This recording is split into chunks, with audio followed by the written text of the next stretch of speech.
Sa pagkakataong ito ay pakinggan po natin ang ilang bahagi ng pananalita ng tagapamahalang pangkalahatan ng Iglesia ni Cristo, ang kapatid na Eduardo V. Manalo. At saksihan natin ang groundbreaking ceremony na kanila pong pinangunahan. Narito tayo ngayon upang saksihan ang groundbreaking ng itatayong Philippine Arena. Dahil po sa mabilis na paglago ng Iglesia ni Cristo, nangangailangan ito ng isang lugar para sa mga kapatid na mapagdadausan ng mga malalaking pagkakatipon, mga natatanging okasyon at iba pang mga aktibidad. Kaya ipinanukala ang pagtatayo nito noon pang panahong nabubuhay ang kapatid na Eranio G. Manalo. Sa awa at tulong ng ating Panginoong Diyos, ang panukalang ito ay magkakaroon na ng katuparan. At kung loloobin din ng ating Panginoong Diyos, sa dakong ito ay maisasagawa ang centennial celebration ng Iglesia ni Cristo sa 2014.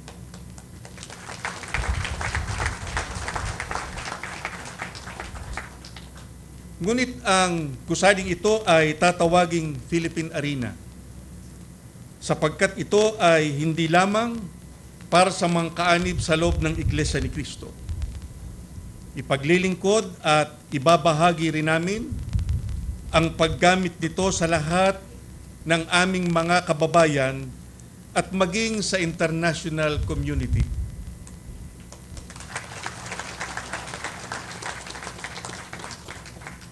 Sa dakong ito ay itatayo rin ang Eranio G. Manalo Medical Center at ang Bukawi Campus ng New Era University. Kasama na rin dito ang New Era University Sports Complex at Stadium. Ang lahat ng mga gusaling ito ay itatayo una para sa kaluwalhatian ng Panginoong Diyos, sa karangalan ng bansang Pilipinas at sa kapakanan ng ating mga kapwa-tao. Kaya pinasasalamatan namin unang-una sa lahat ang ating Panginoong Diyos at ang ating Panginoong Hesukristo dahil sa kanilang patuloy na pagtataguyod sa lahat ng larangan ng gawain sa loob ng Iglesia ni Cristo. Kinikilala rin namin ang mga pinuno ng pamahalaan na nagbigay ng kanilang kooperasyon at pahintulot upang maisakatuparan ang pagtatayo ng mga gusaling ito. Kay Speaker Sonny Belmonte, sa pamahalaang lalawigan ng Bulacan, sa pangunguna ni Governor Alvarado, sa pamahalaang pambayan ng Bukawi at Santa Maria, sa pangunguna ni na Mayor Villanueva at Mayor Ramos. Maraming salamat po.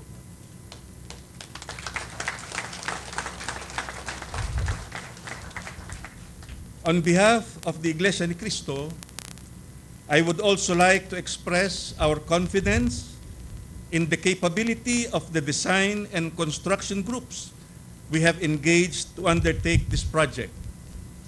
Their representatives are Mr. Andrew James, Architectural Design Consultant of Populous, Mr. Chris Sparrow, Structural Design Consultant of Bureau Happold, and Mr. Hong Chung Kim of Hanwha Engineering and Construction Corporation. We thank you very much.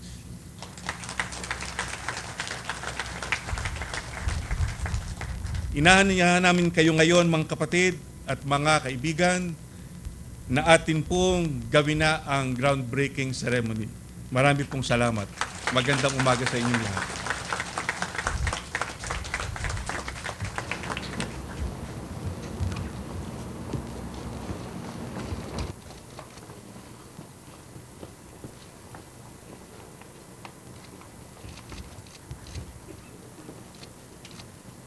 Ang nasasaksihan po natin ay ang pagbubaon ng time capsule na naglalaman ng plano ng disenyo ng istruktura ng Philippine Arena.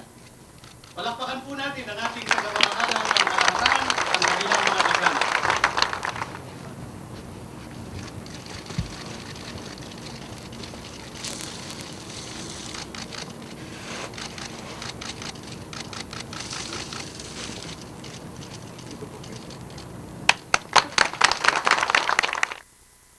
Sabik na pong inaabangan, hindi lamang ng mga kaanib sa Iglesia ni Cristo, kundi maging ng buong mundo ang pagbubukas ng mga infrastrukturang ito sa mga unang buwan ng taong 2014. Ayon nga sa tagapamahalang pangkalahatan, ang lahat ng ito ay para sa kapakanan ng kapwa-tao, karangalan ng Pilipinas, at higit sa lahat ay kapurihan ng Panginoong Diyos. Maraming salamat po sa inyong pagsubaybay. Ako po ang kapatid na Nagsolano.